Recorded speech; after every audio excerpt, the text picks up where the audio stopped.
What's up? What's up? What's poppin'? It's Nate Dogg 916 coming at you live from Sacramento. Don't forget to hit that like, subscribe, and notification bell, man. If y'all want to see some of y'all own content on here, hit that comment below and let us know what you guys want to see. So today we got another fire interview for you guys, man. So without further ado, what they call you, where you from, huh? I'm Tom Deluna from Sacramento. Lived most of my life out here before I got incarcerated. And, incarceration, been up and down the state of California. Just got paroled 3 months ago. I'm back here in Sacramento. Right. So you grew up in, what part of Sacramento did you grow up in? I actually lived over different parts of it. Originally, I was born in Fairfield, about 4 or 5 years old. I got moved to, my mom moved up here to Rancho Cordova, lived in Rancho Cordova for a few years. After that, moved to Citrus Heights for a couple of years. Moved back to Fairfield for a year, came back up here, lived out there in Antelope, and then about 3 years before I committed my crime, I was living out there in Alberta. Okay. Right down the street. Right. That ain't even that far. We know where all those places are. You know right. how it is in 916. Yeah, it's all sure. tight. All right there. That's what I tell people in Sacramento, man. It ain't about this, like other counties, other places. They're like, oh, where are you from? Oh, I'm from, you can't say he's from LA because he's from a different part of LA. I'm like, well, you from Sacramento, you from Sacramento. Yeah, you from Sacramento. That's bottom line. You could say north area, south area, east side, whatever. You're from Sac. Yeah, you're from Sac. I love that. I like that. You know what I'm saying? That's what I always liked about Sac. Yeah. People didn't know that in prison. Yeah. Okay, so what kind of upbringing did you have? You know what I mean? Like You know what? Yeah, it was it wasn't a horrible upbringing. I'm not gonna try to make it seem like it was worse than what it was, but the truth be told, I didn't know my father till I was about 10 or 11 years old. Okay. I was led to believe that there was somebody else who was my dad until I was in about third grade. Took the blood tests, found out it wasn't him. Found out a different guy was my dad, but I didn't know him. I met him a few years later. He wasn't clean at the time. Right. He had been in drugs heavily for a long time, and he got clean shortly after I came into my life. So that was good. But before that, it was basically just I was raised with my sister and my brother, mostly just my sister. My brother lived with his dad. My mom raised us. We moved around a lot, obviously, like I said, different areas, switched schools a lot. My mom's boyfriend, he was kind of an alcoholic, so there was a little bit of that. Okay. Some exposure to some drugs, drug usage in the house. Had babysitters, that were into the drug game and stuff like that. Right. It wasn't a great upbringing as far as what I was exposed to, but at the same time, I had a loving family. They were supportive of me. I never went without. Right. It was good, but so eventually you decided to get off the porch. Yeah. You know what I mean? Yeah. Out while you're out. Not necessarily what led you to going to prison, but eventually you decided to get off the porch. Yeah, man. So because we had to move a lot, I was kind of like an independent child. I stuck to myself a lot because I always had to make new friends, but I wasn't the type to go and go out of my way to make friends with somebody. Right. You know what I'm saying? If you were in the class or if you saw me outside and you wanted to approach me, like I'm approachable, but I'm not trying to, at first I wasn't trying to really fit in. Right. But as it progressed, as I got older, I was getting bullied. Right. Different kid, different neighborhood, different school, whatever. A lot of times that led to some bullying. So I started reaching out to those people who I thought that I would be accepted by. Mm-hmm. I tell people a lot, it's the outcasts who accept the other outcasts. Right. That's where you fit in. So if you're being outcast or ostracized from who you think your peers are, you're going to gravitate towards those who are going to accept you. So absolutely. So that's what I did. I gravitated towards the outcasts, and I sort of became, this like you said, wilding out. And I started doing that. I started becoming the class clown to get acceptance from the classmates. Yeah, because people clap for that. Oh, for sure. You got a common enemy, man, the teacher, right? Yeah, we both trying to have fun. Right. Exactly. I got you. So as long as the teacher was focused on me, they get to do what they get to do. So.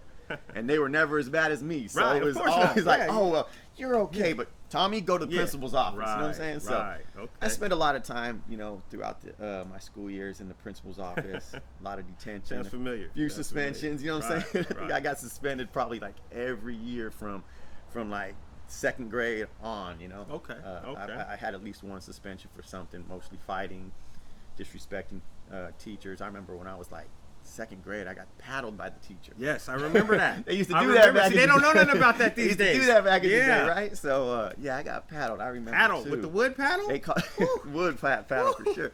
They called home and was like, "This is what happened. This is what he did." And the principal was like, "Go ahead, You handle already it." signed a disclaimer, handle it. The bad thing is I got it when I got home too. Yeah. So it's like, man, what the wait? Hold on, what? You shouldn't have one nullified the other, but no, Right. it wasn't like that. So It's child abuse now. you can't can't get away with it now. So Okay. yeah. So anyway, I started becoming like that, and then a couple times because it was just my mom raising 2 kids and sometimes 3 because my brother, who mostly lived with his dad, but still he came around every now and then too for holidays, summer, whatever. So he was around a lot, but we started living in like lower income neighborhoods. Okay. And I started. I don't know. You can relate because we're the same age. Yeah, When we grew up, the movies we watched were people that we wanted to idolize. Yes, like Scarface. Scarface, The Godfather. I tell people, man, yeah. the people who were my idols when I was a kid. You had Tony Montana. Yes. Doughboy. Mm-hmm. Yeah. O-Dog. Yep. Right? I mean, Menace to come on, Society. man. You know what I'm saying? Yes, Like, these are the people I looked up to. Rocket from Colors. Yeah. Rocket, Oh, man, yeah. that dude was always cerebral, man. He was just quiet. You know what I mean? And I looked up to these dudes. So then later on, I moved to these neighborhoods and I saw them dudes. Right. You seen him in real life in color. Yeah, I'm like, Yeah. I know that dude. I see that dude. He's claiming what he's wearing blue. He's right. I could relate. I like that color. Right. And so that's what happened. I started like. So you start hanging out with the Crips. I started, man, right down the street, man, Dutch Haven. Okay. Dutch Oh Haven, yeah. man. It's turned up down there. Yeah, they weren't like a big Crip set. They weren't the 29th Street I know Crips. who they are. They weren't NHCs, but DHC right there. And so Yeah. I mean, but There was enough to be known about. yeah, especially in the neighborhood right there. Yeah. I mean, I'm right there. I mean, that's what I looked at. I did that. I hung out with them for a minute, trying to fit in, and Right.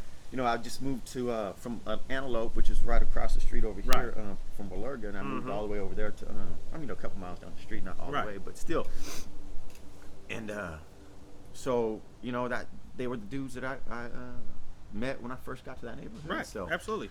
that's what I did, man. I wanted to be like them, man, and it was cool. It was cool. Right. I got acceptance, by them, and So. Okay, so you finally, the outcasts found a group of outcasts to be taken in with. Right, and they were popular. Right, They were popular because they were when everybody wanted to be on TV. Yeah, you see the neighborhood around here. It's majority, middle, upper especially class. back then. It was basically a white neighborhood, right. basically. Exactly. You said it. I want to I say say it. I say it. My fans know. Keeping it real. My supporters know. Yeah. I'm gonna keep it real, man.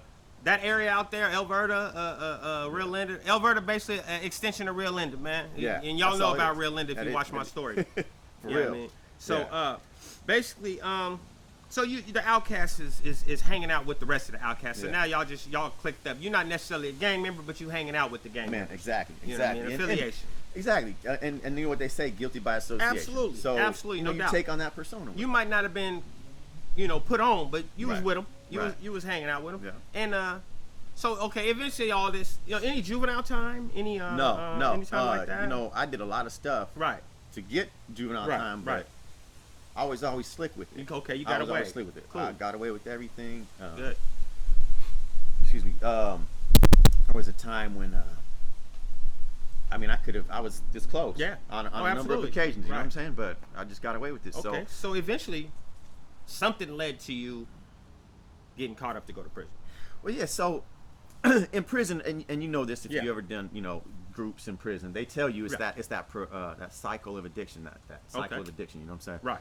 It goes. You start off with an obsession, and then it progresses, then it becomes a compulsion. Right. So the obsession was that attention getting. Right. You know what I'm saying? Oh, And yeah. It progressed. So it became, first it was acting out in class. Uh-huh. Then it was hanging out with the bad crowd. You know All what I'm eyes saying? on me. Yeah, exactly. Like, who's that? Who's that? Oh, he's hanging out with so-and-so. Oh, yeah. Oh, man, be cool with him. He's cool. And I had to have that tough guy persona Right. for the dudes I'm hanging out You're with. already hanging out with the brothers. But also, I don't want to be bullied Right, either. right, So right. that's what's like, it was like it had a twofold, Right. benefit, right? So So you had that. So that's the progression, and then I started shoplifting, selling drugs. Okay. You know what I mean? Getting into fights, jumping Right. people, whatever.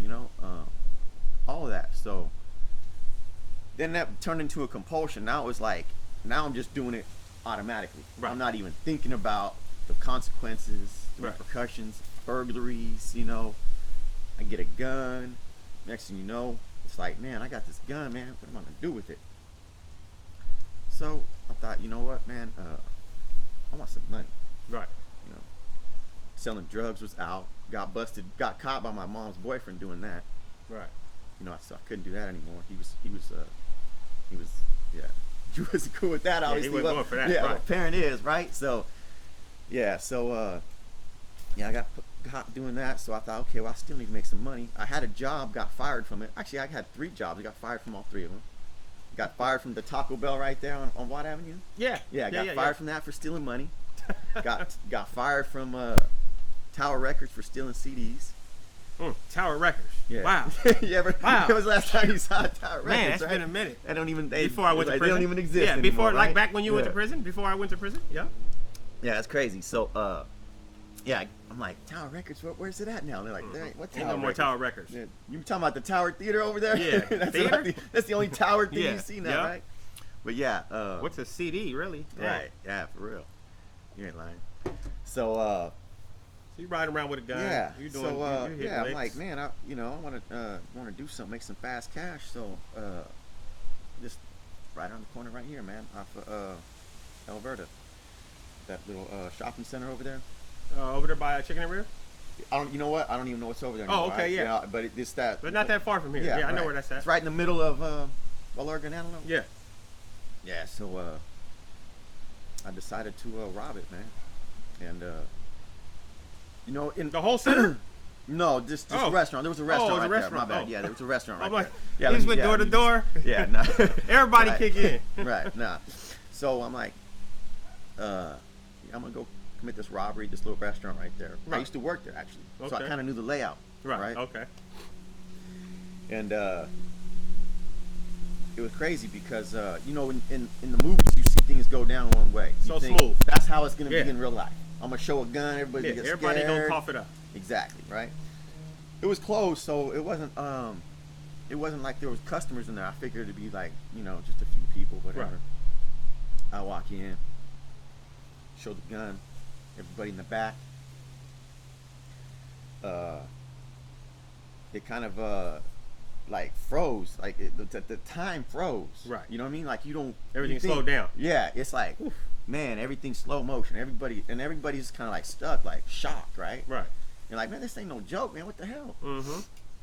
So one of the employees named David, he was sitting on the side of the bar that I was on, Mm-hmm. that I walked in on, and he kind of looked over his shoulder like, Oh, he recognized you. no, he didn't recognize Oh, me, okay. right? I had a mask on. Oh, okay. But he just kind of like, I don't think, this was right around Halloween time. Oh, so he thought it was a joke. I think I think that's what they had mentioned in when I was reading the transcripts, the witness statements. They thought it was a Halloween prank. you know? Right. So I grab him and I yank him. Like, come on, man, you're going back. Right. And he was like, all right, man, all right. I'm going. So I stepped back and my mind was racing. Mm-hmm. Like, man, I don't know what's behind me. Mm-hmm. All I see what's in front of me, and right now they're standing between me and getting this money and getting away. Up out of here. Exactly. So my mind's racing, man. I'm like, man, I got the adrenaline going. I got the gun, but I'm feeling afraid too, though. You know what I Right. mean? This ain't right, man. Something ain't right. These dudes ain't moving, man. I'm supposed to have the power here. Right. And they kind It's of not going like the movie. they kind of like, Yeah. what? Right. Shoot. So I'm like, I got 2 choices. I can shoot or I can run. Hmm. Before I realized it, pow! Right. I'm gone. I'm out the door before I even see him fall to the floor. Right. Now this is the kid David. David, yeah, Okay. he was 19, Okay. and I mean, let's be Yeah. honest. You were 19 at the time too, I was right? 17. Oh, 17. I was You was even 17. younger. You was a kid too. I was still in high school, and, Okay. and in fact, there was there were 4 people right there in that area when I came in. Right? Okay. You got David, he was 19, and you had 3 other kids behind the counter who were all my classmates. Oh, okay. And they were all 17 and 18 too. Right. So we were all teenagers. Right. And I wasn't alone, right? Right. I'm not gonna speak on them. Fine. I'm speaking on me. Yes, sir. And, Thank you. I but we were- appreciate Yeah, that. but we were all teenagers, man. We were all teenagers. Everybody around us. So I mean, like, you know, when you're a kid, when you're 17, you don't think about the finality of the decisions you make. You know what I'm saying? Absolutely. And that's what it was. Is I'm doing my thing, not realizing how my actions are going to affect others. Yes. And in this situation, you know, obviously, you know, I took a life. Right. I took. Okay, so the Yeah. guy who got hit died. Yeah, the guy I shot died. Okay. And he was the only child of a single mom, you know. And you know, at the time I didn't understand it. Right. You know, like death, man. Like, what's death? You know. Right. I mean, it sounds crazy, but nobody in my family had died. Right. You know, I think I'd been to one funeral up to that point, and you know, I didn't really, you know, understand or grasp that concept. And I remember even later on, I'm sitting in the juvenile hall and I'm praying to God all of a sudden, right? All of a sudden, you know. Right. You, You find religion Yeah, as soon as you feel like you finna face it all. You right. find religion. You're like, man, I need help. Yes. And I'm praying that, you know, God brings him back to life, like he's Lazarus or something. Right, Like I'm not even understanding. Like that's what I'm thinking though. Like oh, just a prayer can change Right. this. Nah, man, that's not real life. Right. Real life is, I took a life of an innocent man, you know. Right. And I say he's a man because he was only 19, but he was a man. He was doing what a man does. Yeah. He was a responsible adult. Yes. He was taking care of his family, his mother, his girlfriend, and their kids. I mean, he was there. He was a friend. He was a relative to, you know, his cousins. He was all of that, and that's what a man does. A man doesn't took do him what away I did. from everybody. Exactly. So, you know, he was 19, but like I said, man, in my eyes now, looking back, knowing what a man is, he was a man, and I took that. I took his future from him, and that was rough. You know, that was one of the things that it took me a long time to understand. I was a kid for so long, selfish, you know, living that lifestyle, and it was like, man, you know. So did they catch you like immediately? Nah. Or? So what happened was, as soon as I shot him, I'm gone. Boom, I'm out the door. Right. So I get in my car, park across that park right there. That was, I think it used to be Lone Oak. I don't know if it's still Lone Oak. That little tiny park right there? Yeah, I but know what by you're talking Center about. High School. Oh yeah, down there. Yeah. Yeah, Okay, right here. You know what I don't know what about. it's called, but I know what Yeah, you're I'm not talking sure about. what it's called now. I think it used to be called The one Lone that you can go in the back of the high school from the park. Yeah, exactly. Yeah. Exactly. So so I run through the park. I parked into the Sun Park. I put some thought into this, right? Right, This right. was no impulsive decision. Right. It was an I impulse. see you had a little plan Yeah, it was an That's impulsive. like cool. It was an impulse to shoot him, right? Right. That was the impulsive thought. But the whole robbery was planned not out. planned. Yeah, Right. that's what a lot of people want to say. Oh, you were a kid, you were impulsive. Nah, I knew exactly what I was doing. I had a gun. I knew which gun I had. You knew what store you was going to hit. You knew where they kept the money. Exactly. Everything. I knew it all. So Since you worked there, you already had it laid out. man, it was laid out. It was like, it was like something you see in the movies. That's Right. how much It's thought I Italian put into job. this. I'm like, I see, You I at know work what to plotting do, the man. whole This- thing together. Yeah, okay, I'm gonna go through this door. I'm gonna do this. I'm gonna go Yeah. here. I'm gonna come back here. I'm gonna park here. I'm And gonna go nobody there. did what they I'm were supposed to do. Man, and nothing happened the way it was supposed to happen. I panicked. I got scared. Right. Whatever. So anyway, I got away. About a week and a half later, man. This happened October 23rd, man. Oh, Almost 4 days from now. Yeah. Almost 4 days from now, right? So 1994. So I go back to school, do my thing, captain the football team, going to football practice. We had another game, getting ready for homecoming week, right? And yeah, man, it's crazy. The witnesses at the restaurant, the kids I went to school with, were like, "Man, I think I recognize him. I think I know who that was." By the voice. By the voice, by the walk, the mannerisms. I'm like, man, that's crazy. You captain of the football team. People know you. I'm You're like, popular. man, these kids were smart. He should have been a detective. And so yeah, about a week and a half later, they came and got me in school. I was actually in class, right? I remember in class. Okay, now hold on, wait. Let me. I mean, interrupt you, but Yeah. Tommy skipped over something that I know about him already, right? Tommy was one of those popular kids in high school. He was one of those guys that all the girls wanted to date. Like, he might not tell you about it, but I've already found out from some people that I know that Tommy was popular. So when I hear him say that a kid in the restaurant noticed them from the voice and the walk, that should help you understand a little bit better why that happened. Yeah. But so they come and get you a week and a half later at school. I'm in school, right? I remember like it happened yesterday, man. Right. It was English class. Because it did happen. It kind of did happen yesterday I mean, for you. in a way, right? Right. In a way, it's crazy the way you think about it, because your life, it's like it goes by in a flash, right? And certain things you remember so vividly. Yeah. So I remember vividly. everything about my crime. Right. Everything. Right. Yes. So I'm in class, and principal comes in. Actually, at the time he was the vice principal. He's like, "Hey, Tommy, I need to speak with you." I'm like, "Oh man!" In the back of my mind, I know what it is. Right. But I'm hoping anything. You're praying but that. again. Yeah. All of a sudden, right? Right. So, I get my stuff. Actually, I get up like I'm gonna leave, like I'm gonna just go outside, and he's like, "No, bring your stuff." And that's when I knew. I was like, So my brother, he kind of messed up at school a couple times, so I thought he was coming to get me for that. I'm like, "This is about my brother?" He's like, to me, he's like, "Nah, we'll talk about it. I'm like, "I'm cool." So I grab my stuff. I look over, and I remember seeing, like, the last face I saw in that classroom was Sonia. For some reason, I looked back at Sonia. Right. And me and Sonia were hella cool. We were good friends. And I remember I looked back at her. I'm like, damn, like, this might be the last time I see my friends, right? I go into the principal's office, and, they have their little aides, student aides. Right. I remember it was David and Billy. And they kind of both stopped what they were doing and just kind of watched me walk. And I'm like, damn, man, what the hell? Like, They knew what was waiting for you. Yeah, because Yeah. the detectives, as soon Right. as I go into the principal's office, they're the detectives right there. Sitting right there.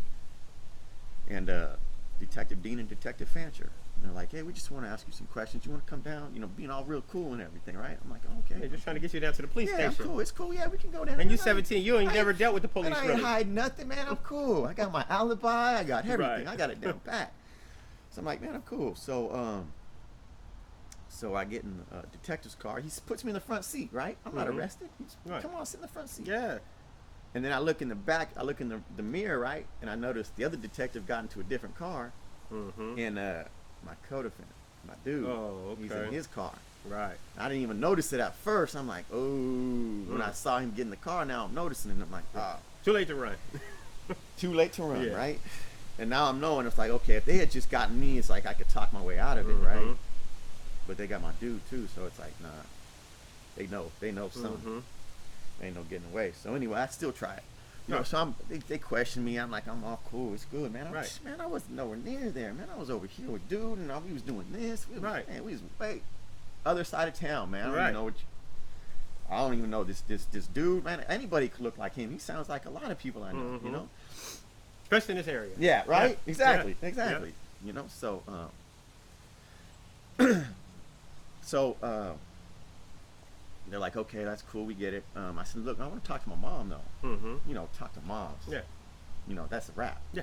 You said I'm 17 years old. You give me the phone to Just moms. tell them what happened. Talking about I'm going to prison for life. Ooh. Like, nah, hell nah. Right. We talk to my mom, man. Yeah. I'm break down as soon as I Of hear course. her. Of course. As soon as you hear her voice. I think I'm tough. Yeah. I could do this. These detectives don't know nothing. Baby? Yeah. Over. It's a rap. Man. Blubbering idiot. Yeah. Yeah, absolutely. Absolutely. Sniveling. Yeah.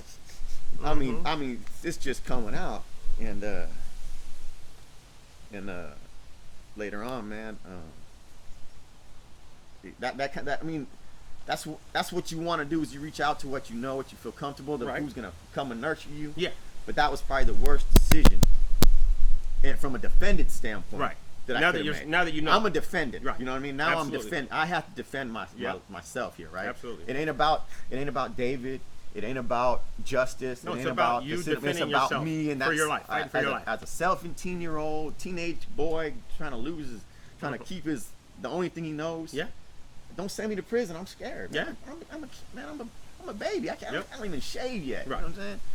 So this is my thought. This is what I was thinking, and I was the victim at that point. I understood now that was probably just my defense mechanism, but at the same time it was selfish. It was wrong. Right. So anyway, I'm going through the trial, and of course they bring up the phone call.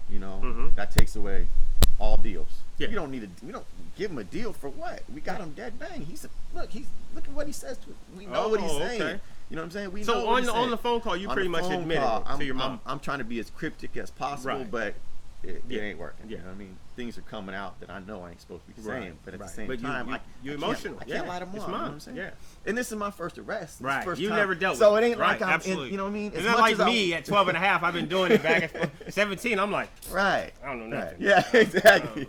Exactly, right? You know the game. I don't know the game. You got good cop and Right. bad cop. That Absolutely. literally They was what played they you. did. They Good played cop, you bad cop. and then put you on the phone with mom. Yeah. Right. And they knew what they were doing. I want to talk to my mom. Like, okay, we'll bring you a phone. So- bring me a phone. Right. Got a recording, everything like that, right? So basically, the trial ended with yeah, so the trial was quick. you took a jury trial all I the way took to a jury trial, and it was, and I took a jury trial for one reason only. Right. I didn't want life without parole. Right. Okay. So I was fighting. I knew I was dead bang. Right. They got me dead bang. I mean, Right. I'm not going nowhere. Okay. But I don't want life without parole. Right. You want an action to get now. I wanted to earn my way out of prison.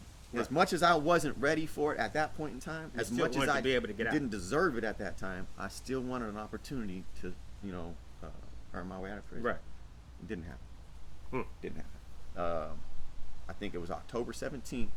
No, excuse me, October 13th, 1996. Mm-hmm. Pronounced. Sentence pronounced. Life without the possibility of parole plus 4 years. My attorney's like, mercy, mercy, plead for mercy. Mm-hmm. My mom's on stand, mercy, Then David's mother, she's on stand. Justice, justice, justice. Right. And now they're looking at you like you're 19 now. Yeah. Not yeah. that you're the 17-year-old right, that committed right. it. And not only that, Yeah. I'm the monster. Yeah. They don't even put an age to it. I'm No. that face. I'm the Yeah. face of that monster. You're a killer. That killed. Yeah. Exactly. Yeah, you're just a Innocent killer. person. That's all they're trying to Right. present is that you're a killer. Exactly. Not that you're a 17-year-old kid. Right. You know what I mean? Right. Just that Not you're a that, killer. not the upbringing. We didn't talk about None my of that. upbringing, my childhood. No bit. character witnesses. Like nothing. Like, yeah. I mean, it was like during trial, it was only about the crime, and I get it. Right. But you can't take the factors out of the crime. You Yeah, know well, what I mean? that crime is not you. Yeah, That's right. crime is what you did. Right. Right. I understand that part. Right. Yeah. You know what I'm saying? It's They're not it's- looking at that, though. Right. It's just cut and dry. It's Yeah, like they don't want to see who you a are. They crime was just wanna- committed. He committed it. Boom. That's Right. it. We don't That's care it. about what led up to the crime. We don't Yeah. care why he did. We don't Mm-mm. need excuses. We don't need Right. reasons. We and, don't. And I that's get where the system is flawed. right. I get that. Right. That's the way it works. Back then, that's the way it worked. Right. It's changing now. Yeah, it's getting But better. still. But I mean, I wouldn't be here right now if the Right, system if it wouldn't didn't change. because Yeah. like I said, you life got without parole. sentenced to life without parole Yeah. at 19 years old. 19 years old. So you're telling me you're going to prison for the rest of your life? Get used to it. Okay. So So